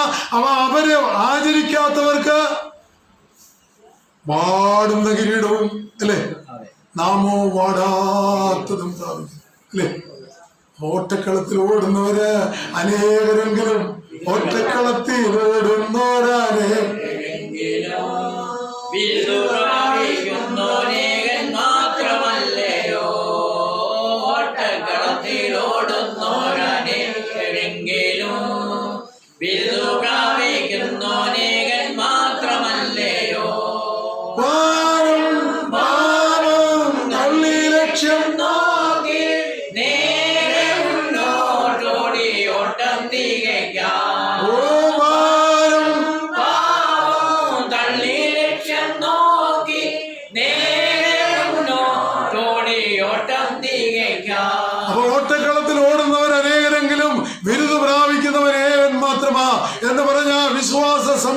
അല്ലെങ്കിൽ കാന്ത, അവന്റെ മണവാട്ടി മാത്രമാണ് ബിരുദം പ്രാപിക്കുന്നത്. നമ്മളെല്ലാവരും ഓടും, ഇല്ലയോ? പക്ഷെങ്കിൽ ബിരുദം പ്രാപിക്കുന്നവർ ഏകൻ മാത്രമാണ് നമ്മൾ പറയുന്നത്. പ്രിയപ്പെട്ടവരെ, അതുകൊണ്ട് ഞാൻ മുൻപോട്ട് പോവുകയാണ്. എബ്രായ ലേഖനം 12:1 വരുമ്പോൾ നമ്മൾ കാണുന്നുണ്ട്. എബ്രായ ലേഖനം, അതായത് അപ്പോസ്തലനായ പൗലോസ് എബ്രായർക്ക് ലേഖനം എഴുതുമ്പോൾ 12:1, ആകയാൽ നാമും സാക്ഷികളുടെ ഇത്ര വലിയൊരു സമൂഹം നമുക്ക് ചുറ്റും നിൽക്കുന്നതുകൊണ്ട്, ആകയാൽ നാമും സാക്ഷികളുടെ ഇത്ര വലിയൊരു സമൂഹം, ഇത്ര വലിയൊരു സമൂഹം, അവരെല്ലാം ഓട്ടക്കളത്തിൽ ഏകനായി ഓടുകയാ. നമുക്ക് ചുറ്റും നിൽക്കുന്നതുകൊണ്ട്, നമുക്ക് ചുറ്റും നിൽപ്പുണ്ട് എന്ന് പറഞ്ഞാൽ കഴിഞ്ഞ കാലങ്ങളിൽ, കഴിഞ്ഞ നൂറ്റാണ്ടുകളില് ഓട്ടക്കളത്തിൽ ഓടിയ അനേകര് നമുക്ക് ചുറ്റും നിൽപ്പുണ്ട്. സകല ഭാരവും, അതുകൊണ്ട് എന്ത് ചെയ്യണം? സകല ഭാരവും മുറുകെപ്പറ്റുന്ന പാപവും വിട്ട്. മനുഷ്യർക്ക് 2 ഭാരങ്ങളാണ്. ഒന്ന് സകല ഭാരം, പിന്നെ മുറുകെ പറ്റുന്ന പാപവും വിട്ട് നമുക്ക് മുമ്പിൽ വെച്ചിരിക്കുന്ന ഓട്ടം സ്ഥിരതയോടെ ഓടുക. നമുക്ക് മുമ്പിൽ വെച്ചിരിക്കുന്ന ഓട്ടം സ്ഥിരതയോടെ ഓടുക. പ്രിയപ്പെട്ടവരെ, നോക്കിയേ, വിശുദ്ധന്മാർ അനേകർ ഓടി ഓട്ടക്കളത്തിൽ ബിരുദം പ്രാപിച്ചു കഴിഞ്ഞു. അവരൊക്കെ സ്വർഗീയ പരദീസയിൽ അവർ വിശ്രമിക്കുന്നു. എന്നാൽ നമ്മോട് വീണ്ടും ഓർപ്പിക്കുകയാണ്, നമ്മൾ എന്തൊക്കെ ഉപേക്ഷിക്കണമെന്ന നമ്മുടെ സകല ഭാരവും ഭാരമുണ്ട്. അതാ ഏറ്റവും വലിയ സംഭവം. സകല ഭാരം വല്ലതും ഉണ്ട്.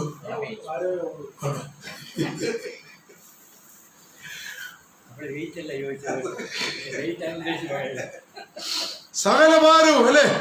കുഞ്ഞു പോയിരിക്കുക, വരുമോ, അല്ലേ? എന്തെല്ലാം ഭാരങ്ങളാ. വിദേശത്തുള്ള കുഞ്ഞിന് ജോലി കിട്ടുമോ ഇല്ലയോ?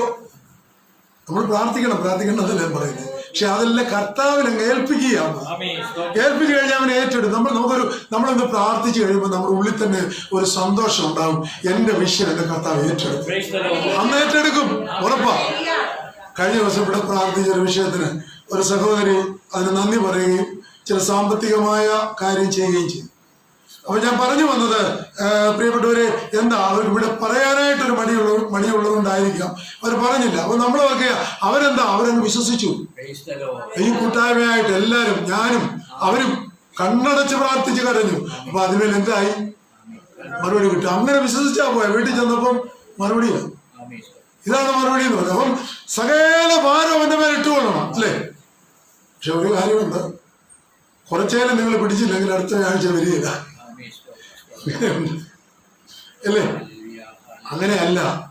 നമ്മൾ മറ്റുള്ളവർക്ക് വേണ്ടി പ്രാർത്ഥിപ്പാനാകും. നമ്മുടെ ഭാരം യേശു ഏറ്റിരിക്കുക, കർത്താവ് ഏറ്റിരിക്കുക, അല്ലേ? നിങ്ങളുടെ സകല ചിന്താവിനെ എന്റെ പേരിട്ട് കൊള്ളുക, ഞാൻ നിങ്ങളെ പുലർത്തും, അല്ലേ പറഞ്ഞേ? എനിക്ക് ഇത്രയും ദൈവം ഉറക്കെ അല്പം കൂടെ. ഹല്ലേലൂയ.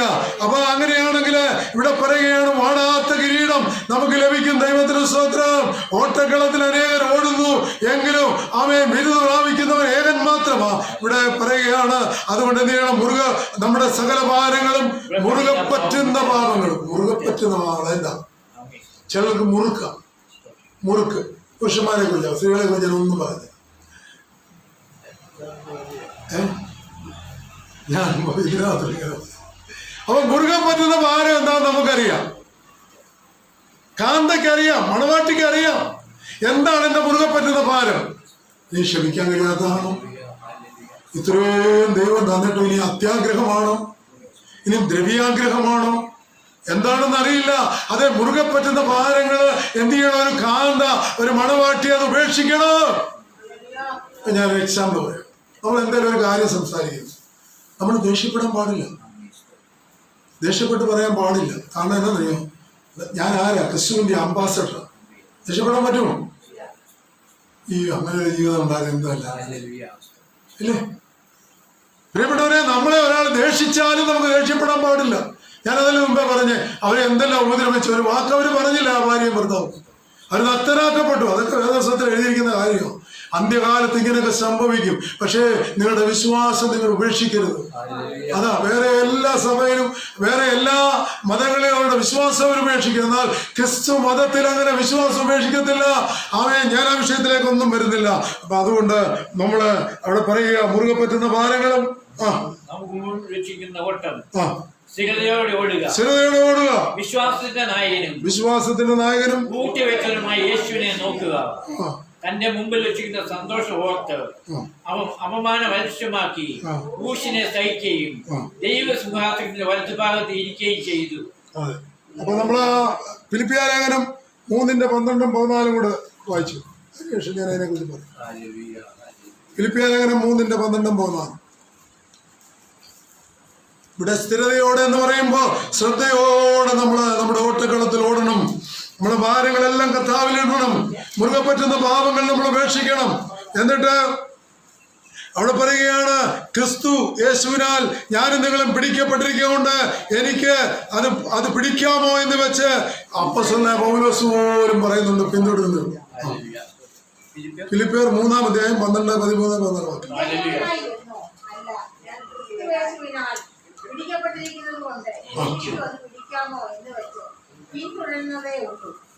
ക്രിസ്തു യേശുവിനാൽ പിടിക്കപ്പെട്ടിരിക്കുന്നത് കൊണ്ട്. അപ്പൊ നമുക്ക് നെഞ്ചത്ത് കൈവച്ച് പറയാൻ പറ്റും, യേശുവിനാൽ ഞാൻ പിടിക്കപ്പെട്ട അവന്റെ മണവാട്ടിയ. പറയാൻ പറ്റുമോ?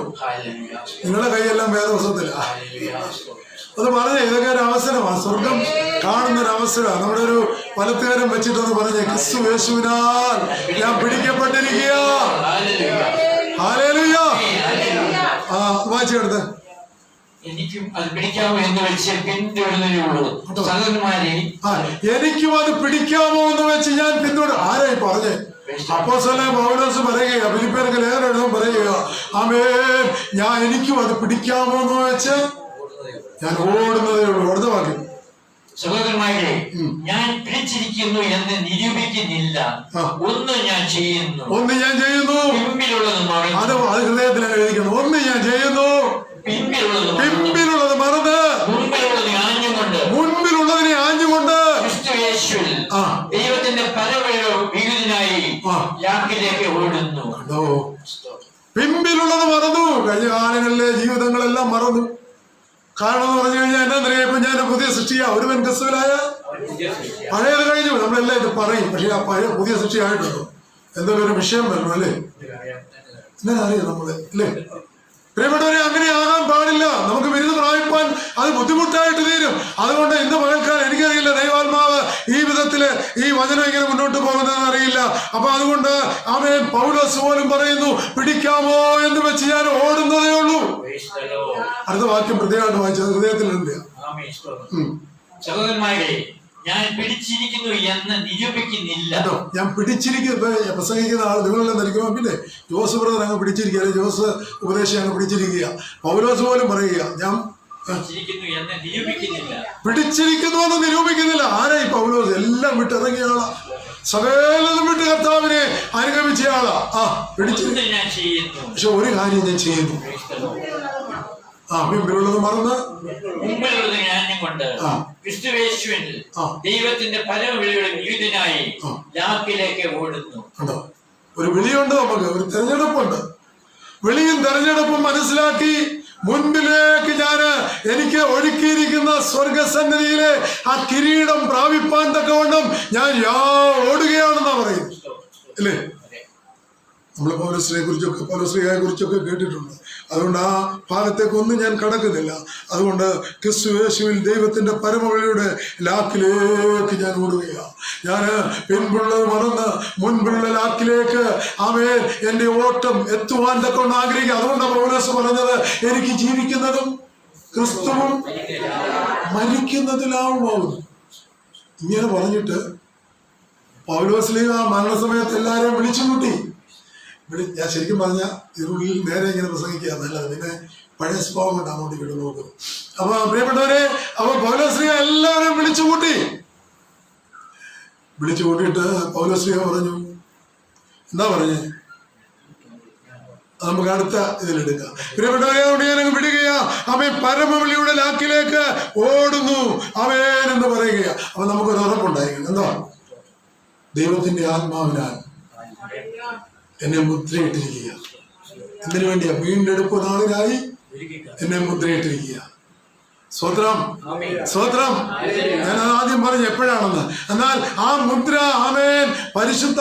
ഞാൻ എപ്പോഴും ചിന്തിക്കുന്ന ഒരു കാര്യമുണ്ട്, ദൈവമേ, ഈ മോശ പറഞ്ഞു, ഈ ജനത്തെ നീ കൊല്ലരുത്, അവരെ നശിപ്പിക്കരുത്. ദൈവം വളരെ കോപിഷ്ഠനായിരിക്കുക. കാരണം അവര് ദൈവത്തെ അനുസരിക്കാതെ ആ വിഗ്രഹത്തെ ഉണ്ടാക്കി ആരാധിക്കാൻ, സ്വർണ്ണ ബിംബത്തെ ഉണ്ടാക്കി ആരാധിക്കാൻ തുടങ്ങി. മോശയും ദൈവം തമ്മിൽ ഇങ്ങനെ സംവാദിച്ചുകൊണ്ടിരിക്കുക. നമ്മൾ ദൈവമായിട്ട് ഇങ്ങനെ പ്രാർത്ഥിച്ചുകൊണ്ടിരിക്കുന്ന നിമിഷമുണ്ടോ? ഉണ്ടോ? വ്യക്തിപരമായിട്ടുണ്ടോ? സ്വത്രം ഒരു ആലുവ പറഞ്ഞ് കൂട്ടായ്മ വരുമ്പോൾ പ്രാർത്ഥിക്കാൻ പറ്റും, അല്ലാതെ ദൈവമായ ഒരു ബന്ധം ഉണ്ടായി. അത് ഒരു പക്ഷെ മനുഷ്യനെ കാണിക്കാനല്ല, നമ്മുടെ ദൈവമായിട്ടൊരു ബന്ധം. അപ്പൊ മോശ ഇങ്ങനെ ദൈവമായി ഇങ്ങനെ സംസാരിച്ചുകൊണ്ടിരിക്കുമ്പോൾ മോശ പറയാ, നീ എന്നെ വിട്, നീ കൊണ്ടുവന്ന ജനത്തെ ഞാൻ നശിപ്പിക്കാൻ പോവുക.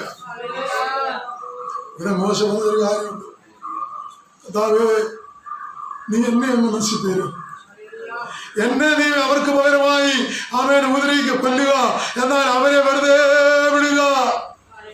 അതുകൊണ്ട് ദൈവം എന്ത് ചെയ്തത്? കുറെ പേര് ഒരു എന്താ പറയുന്ന ഒരു ശിക്ഷ എന്ന നിലയിൽ കുറെ പേരെ ശിക്ഷിക്കുവാനായിട്ട് ഇടയായി തീർന്നു.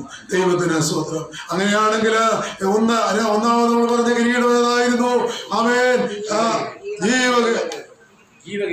ജീവകിരീടം. രണ്ടാമത് നമ്മൾ പറഞ്ഞു വാടാത്ത കിരീടം. ആമേൻ, വാടാത്ത കിരീടം പ്രാപിപ്പാൻ തക്കവണ്ണം പൗലോസ്ലീഹ ഓടുന്നു എന്ന് പറയുവാനായിട്ട് ഇടയായി തീർന്നു.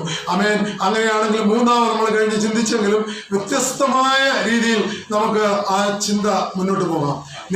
2 തീമോത്തിയോസ് 4:7-8 വാക്യം.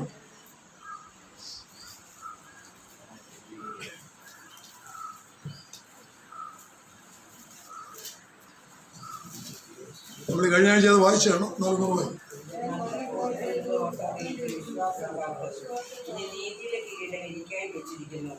അത് നീതിയുടെ ന്യായാധിപതിയായ കർത്താവ് ആ ദിവസത്തിൽ എനിക്ക് നൽകും.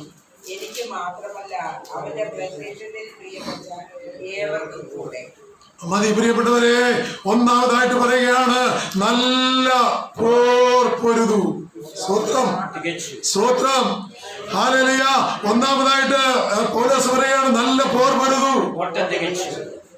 അതെന്താണെന്നറിയാമോ? പോർ പൊരുതു എന്ന് പറയുവാൻ ഈ ജഡത്തെ ആമേൻ ജയിപ്പാൻ എനിക്ക് കഴിഞ്ഞു, ഈ ലോകത്തെ എനിക്ക് ജയിപ്പാൻ കഴിഞ്ഞു. പൗലോസ്ലീഹ പറയുന്നത് വെറുതെ പറയുന്നതല്ല. എല്ലാവരും ഞാൻ മുമ്പേ പറയുമ്പോൾ എല്ലാവരും വിളിച്ചു കൂട്ടിയിട്ട് പറയുകയാണ്, ഞാൻ നല്ല പോർ പൊരുതു. ആദ്യം പറഞ്ഞു ഞാൻ പിടിക്കാമെന്ന് വെച്ച് ഓടുകയാണ്.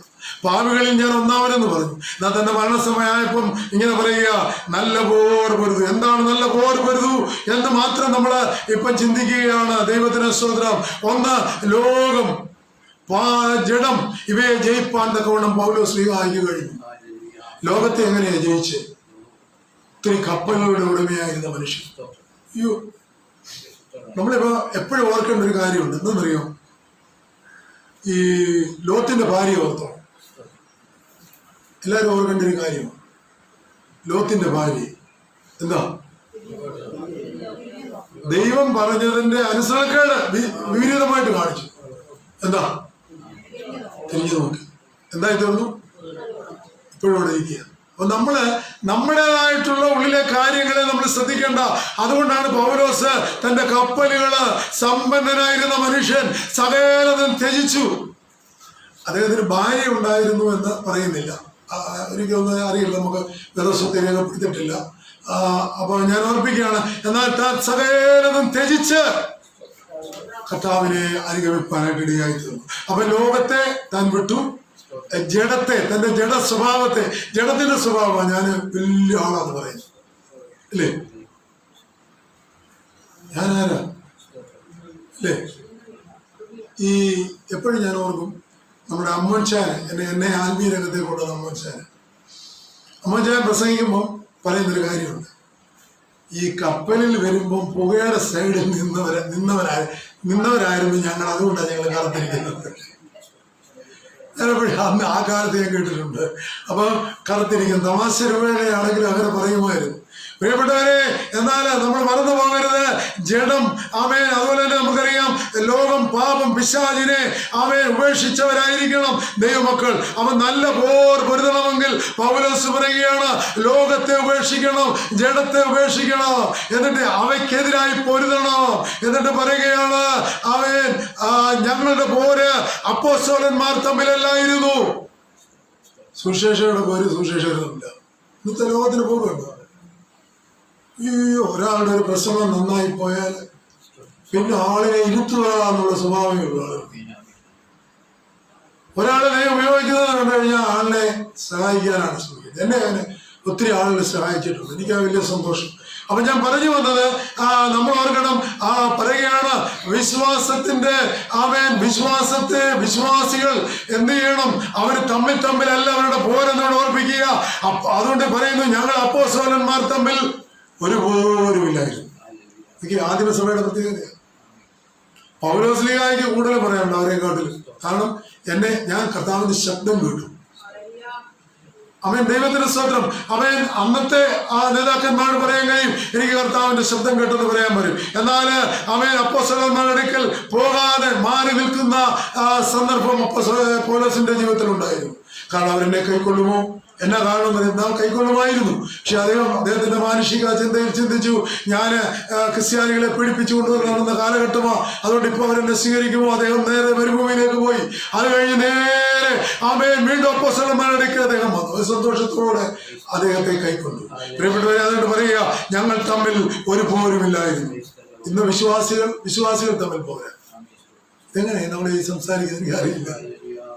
വിശ്വാസികൾ തമ്മിൽ പോരാ അല്ലേ? സഭകൾ തമ്മിൽ പോരാ, ജനങ്ങൾ തമ്മിൽ പോരാ. ഇത് അന്ത്യകാലമാ.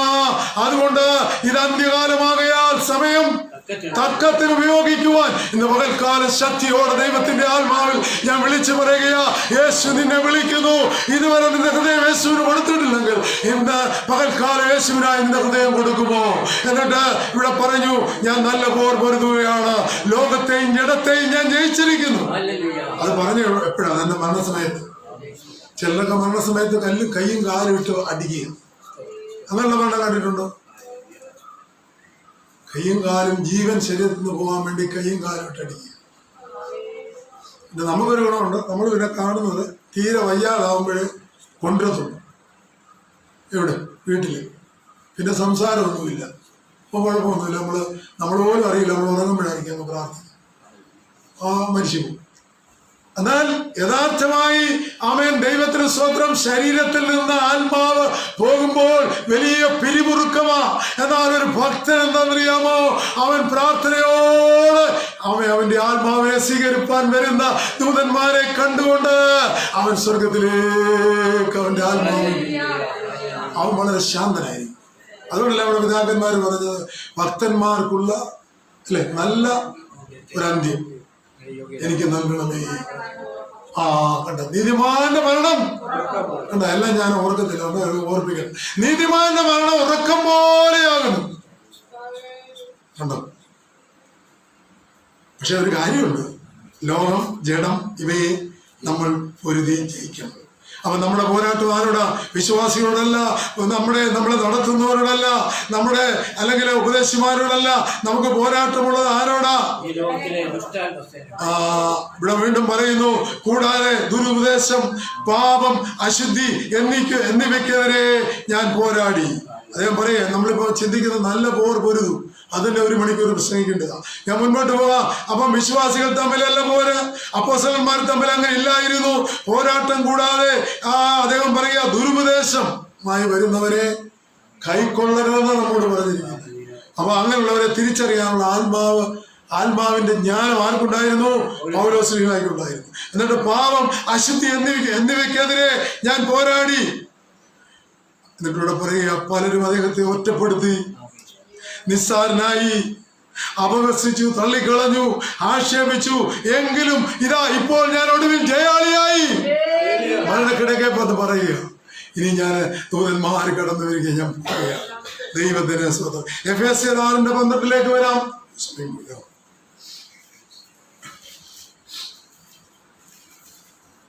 ഇവിടെ പറഞ്ഞത് തന്നെയാണ്, നമുക്ക് പോരാട്ടമുള്ള ജഡരക്തങ്ങളോടല്ല, ഈ അന്ധകാരത്തിന്റെ ലോകാധിപതികളോടും സർവ്വലോകത്തിലെയും ദുഷ്ടാത്മസേനയോടും അത്രേ. അത് ഇവിടെ പറയുകയാണ്, നമുക്ക് പോരാട്ടമുള്ള ജഡരക്തങ്ങളോടല്ല. എന്താ ജഡരക്തം എന്ന് പറഞ്ഞേ? ജഡത്തിൽ ജീവിക്കുന്ന നമ്മുടെ ബന്ധുക്കളോടും മറ്റുള്ളവരോടുമല്ല, ജഡരക്തങ്ങളോടല്ല, വാഴ്ചകളോടും. ഇന്ന് ആകാശം അവന്റെ സാമ്രാജ്യമാക്കി ഈ ഭൂമിയെ ഭരിക്കുന്ന പൈശാചികനെ കുറിച്ചാണ് പറയുന്നത്. ആ വാഴ്ചകളോടും അധികാരങ്ങളോടും സ്വർലോകങ്ങളിലെ, അതായത് ഒന്നാം സ്വർഗം, അവര് സ്വർഗത്തിൽ നിന്ന് പുറത്തിട്ടതാണ്. ആകാശമണ്ഡലമാണ് ഒന്നാം സ്വർഗം. അവരവിടെയാണ് അവരുടെ ലൂസിഫർ ഇരിക്കുന്നത്. അവിടുന്ന് താഴോട്ട് അനുചരന്മാരിയ്ക്കുക. അപ്പൊ എന്നിട്ട് ആ സ്വർലോകങ്ങളിലെ ദുഷ്ടാത്മസേനകളോടും അത്രേ. അപ്പൊ നമുക്ക് പോരാട്ടമുള്ളവരോട്, എന്റെ സഹോദരിയോട്, അല്ലേ, സഹോദരനോട് ഒരിക്കലുമല്ല. വിശ്വാസിക്ക് അങ്ങനല്ല. ആയിരായി നമുക്കൊരു സ്തോത്രം പറഞ്ഞാട്ടെ. ദൈവത്തിന്റെ സ്തോത്രം. അപ്പൊ പൗലോസ്ലീഹ പറയുകയാണ്, ആമേൻ, ഞാൻ നല്ല പോരാടിയത് എങ്ങനെയാ? ജഡരക്തങ്ങളോട് ഞാൻ പോരാടിയില്ല, ഞാൻ പോരാടിയത് വാഴ്ചകളോടും അധികാരങ്ങളോടും സ്വർലോകങ്ങളിലെ ദുഷ്ടാത്മ സേനകളോടും. അപ്പോസ്തല പ്രവൃത്തി 20:29 വരുമ്പോൾ, ഞാൻ പോയ ശേഷം ആട്ടിൻകൂട്ടത്തെ ആദരിക്കാത്ത കൊടിയ നായ്ക്കൾ നിങ്ങളുടെ ഇടയിൽ കടക്കുമെന്ന് ഞാൻ അറിയുന്നു എന്ന് പറഞ്ഞാൽ വിപരീത ഉപദേശം പ്രസ്താവിക്കുന്നവർ ഉണ്ടാകുമെന്ന് പറയുകയാണ്. എന്നിട്ട് രണ്ടാമത്തേതിലേക്ക് ഞാൻ വരികയാ. സമയം പോകുന്നല്ലോ, 5 മിനിറ്റേ ഉള്ളൂ. അപ്പൊ ഒന്ന്, ഞാൻ നല്ല പോർ പൊരുതുന്നത് എങ്ങനെയാ? ലോകത്തോടും ജഡത്തോടുമാണ്, അല്ലാതെ സ്വർലോകത്തിലുള്ള എന്ന് പറഞ്ഞാൽ അവൻ സ്വർലോക ദുഷ്ടാത്മ സേനകളോടാ. അവൻ ആരെ വിഴുങ്ങേണ്ടുവെന്ന് അലറിക്കൊണ്ട് നടക്കുക. ഇവ നല്ലൊരു പ്രസംഗമൊക്കെ ആണെങ്കിൽ ചെന്ന് കഴിയുമ്പോൾ, ഇറങ്ങി കഴിയുമ്പോൾ ദുഷ്ടൻ അവന്റെ കൊമ്പിങ്ങി ഉയർത്തു. അപ്പൊ നമ്മൾ എന്തോ ചെയ്യണം? ശാന്തതയോടെ അതിനെ നേരിടും. ദൈവത്തിന് സ്തോത്രം. അപ്പൊ അങ്ങനെയാണ് നല്ല പോർ പൊരുതു. പൊരുതി 2 ഓട്ടം തികച്ചു. അവിടെ പറയുകയാണ്, തന്നോടൊപ്പം ആരംഭിച്ച ദേമാസ് ലോകത്തെ സ്നേഹിച്ചു.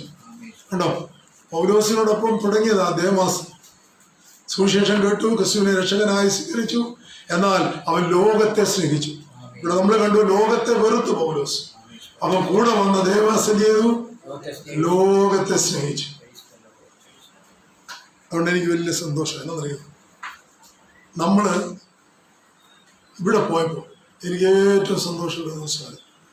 എവിടെ നമ്മൾ പോയ, നമ്മുടെ കൊടുങ്ങല്ലൂർ പോയപ്പോൾ പാട്ടുപാടി പ്രാർത്ഥിച്ച് അവിടെ നിന്ന് നമ്മൾ പാടി സന്തോഷത്തോടെ പോയി. ഞാൻ എപ്പോഴും സ്മരിക്കുന്ന ഒരു കാര്യം. ഞാൻ ആരെയും കുറ്റം പറയാൻ വേണ്ടി പറയില്ല. എന്താ കാര്യം അറിയാം? അപ്പോൾ എൻ്റെ ഉള്ളിൽ നമ്മുടെ ഉള്ളിൽ ഉണ്ടാകും, നമ്മൾ പോകേണ്ടത് സ്വർഗത്തിലേക്ക്. ദൈവത്തിന് ഹിതമല്ലാത്ത ഒന്നും നമുക്ക് പാടില്ല. ഞാൻ അവർക്ക് ഈ ചില പോകട്ടെ, ഞാൻ ആ വിഷയത്തിലേക്ക് വരുന്നില്ല, സമയമില്ലാതുകൊണ്ടോ. ഓട്ടം തികച്ചു അവൻ. എന്നിട്ട് പറയുകയാണ്, പലരും വഴിയിൽ വീണു. അത് ദേമാസ് ലോകത്തെ സ്നേഹിച്ചു, അവൻ പട്ടുപോയി. എന്നാല് ഞാൻ എന്തെന്നറിയാമോ, ഇത് കണ്ടിട്ടും ഇങ്ങനെ പറഞ്ഞു, ഒടുവിൽ അവൻ എൻ്റെ ഉപനിധി, ആ ദിവസം വരെ എന്നെ കാപ്പാൻ ശക്തൻ എന്ന് ഞാൻ ഉറച്ചിരിക്കുന്നു. തികഞ്ഞ പ്രത്യാശയോടെ ഫിനിഷിംഗ് പോയിന്റിലേക്ക് അവൻ പൗലോസ് ഓടിക്കയറി. അപ്പൊ അതുകൊണ്ട് പൗലോസ് ഇവിടെ ഓർപ്പിക്കുന്നത്, തന്റെ മരണസമയത്ത് താൻ ഈ ഒരിക്കലും ഉയർക്കുമെന്നാണ് ഇവിടെ ഓർപ്പിക്കുന്നത്. ആമേൻ. എന്നിട്ട് പറയുകയാണ് അവിടെ 3ാമത് സി, വിശ്വാസം കാത്തു. അപ്പൊ വിശ്വാസം, ഒന്ന് ഞാൻ പറഞ്ഞു, നല്ല പോർ പൊരുതി, ലോകം ജഡം ജയിച്ചു.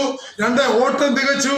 അത് പോടിയത് അവൻ ഓട്ടം തികയ്ക്കാൻ കാരണം അവൻ ക്രിസ്തുവിലുള്ള വിശ്വാസത്താലാണെന്ന് നമ്മൾ കണ്ടു. അമേനോടെ 3ാമത് നമ്മൾ കാണുന്നു, വിശ്വാസം കാത്തു. അപ്പൊ നമ്മൾ ഓർക്കണം,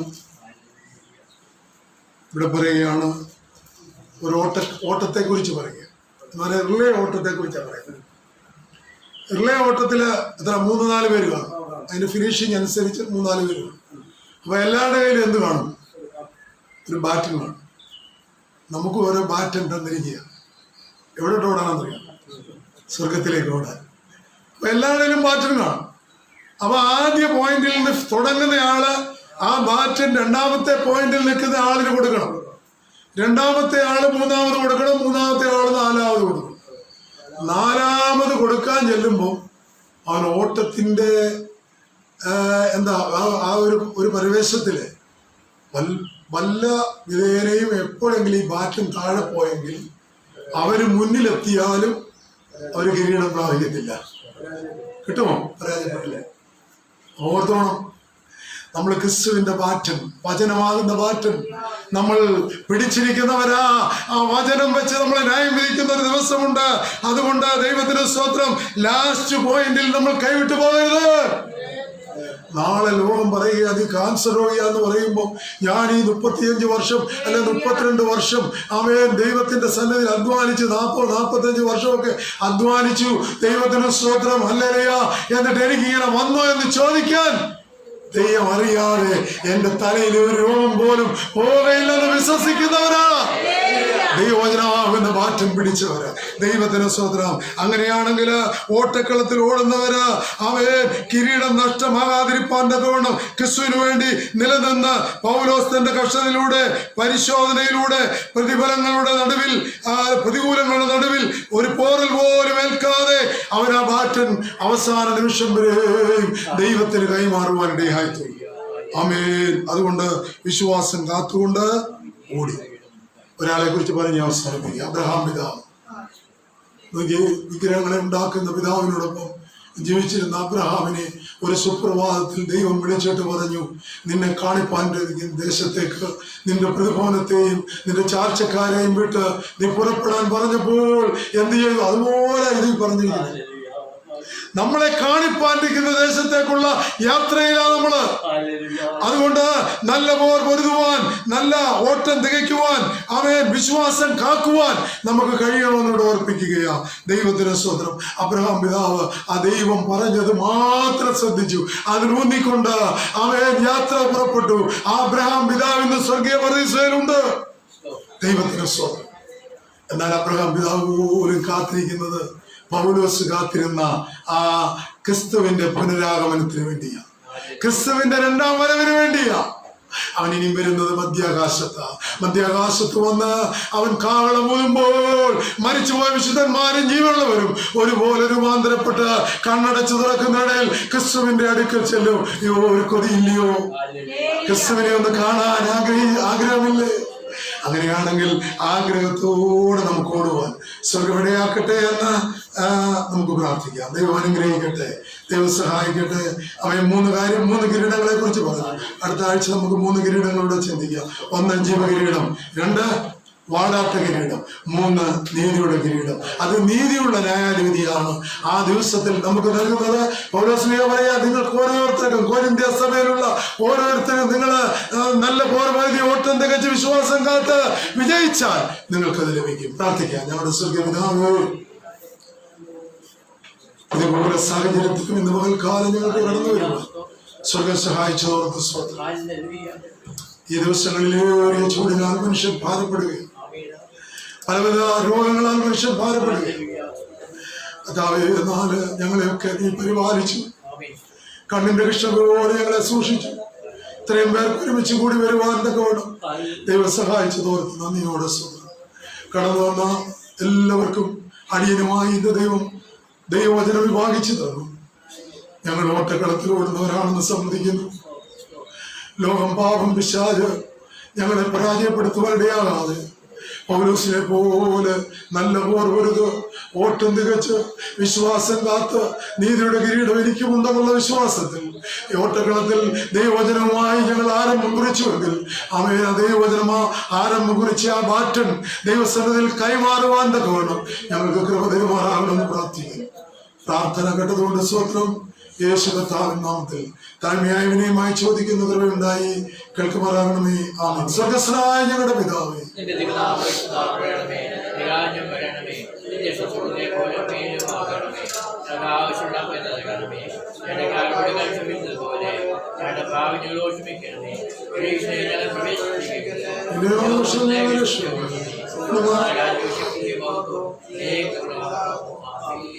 പിതാവായ ദൈവത്തിന്റെ സ്നേഹമേ, ജാതനായ പുത്രന്റെ കൃപ, ആശ്വസിപ്പിച്ചു വഴിയുള്ള പരിശുദ്ധമായ സംബന്ധ സഹവാസം കൂട്ടായ്മ, പ്രാർത്ഥിച്ച വിഷയങ്ങൾ, കേട്ട വചനങ്ങൾ, എല്ലാ കാര്യങ്ങളോടും കൂടെ അടുത്ത ആഴ്ചകൾ കൂടി വരെ ഇന്ന് ഒന്നാണ് ഉണ്ടാകുമാറാകണമേ.